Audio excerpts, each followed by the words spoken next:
CrackBerry.com. Hi everybody, this is Simon Sage from CrackBerry.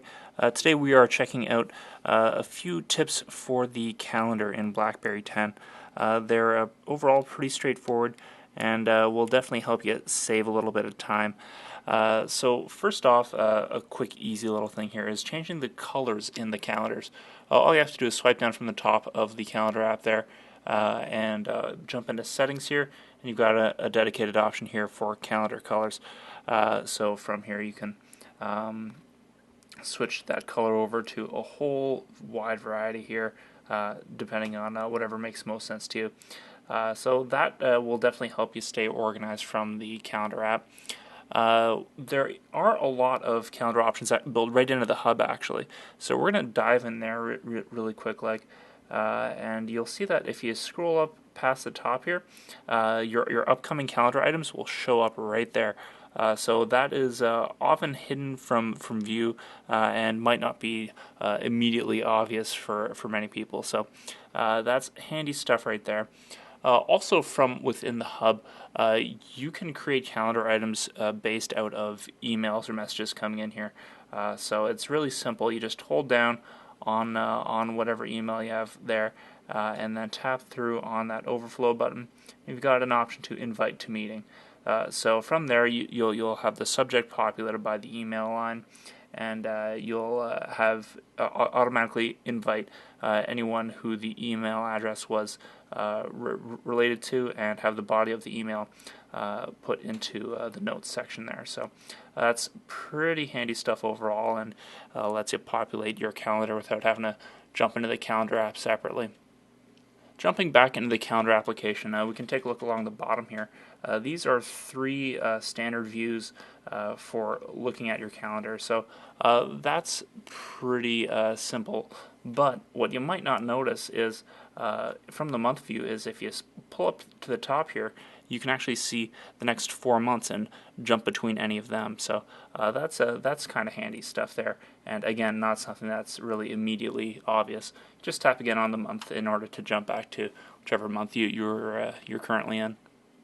One really cool feature that is built in here is that if, let's say, previously when we were building appointments from email appointments, if there is dial-in information that's included with the appointment, it will kind of be highlighted here and be dynamic. So if you've got a dial-in code, if you've got the phone number, it'll show up here, and when the time comes for that meeting, it'll pop up in a window. So when you're building your calendar meetings, be sure to include any dial-in information so you can hop on the call really quickly.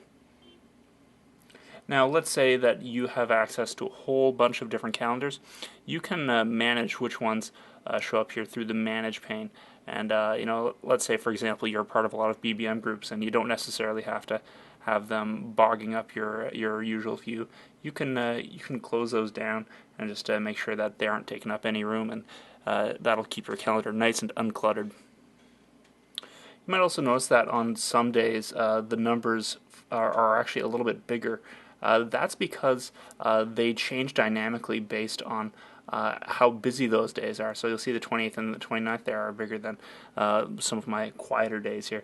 So that is a really easy way to tell at a glance which days are going to be particularly busy without actually having to dive into them. We can see there the 22nd and the 23rd are going to be big. So really easy way to tell what's going on in the upcoming week without even knowing what the specific meetings are.